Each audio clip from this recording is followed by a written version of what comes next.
I'm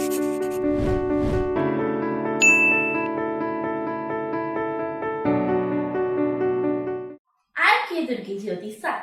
Today I'll be reciting a wonderful poem written by me to my beloved and one and only superhero, my dad. He never fought crimes or wore a cape. He never read minds or levitate. And when my world was to be saved, he was my superhero. Some people don't believe in superheroes because they haven't met my dad. I always had my ways smooth and well paid, but never had I given a thought who laid. My expectations were always high, for he was there to give them a flight.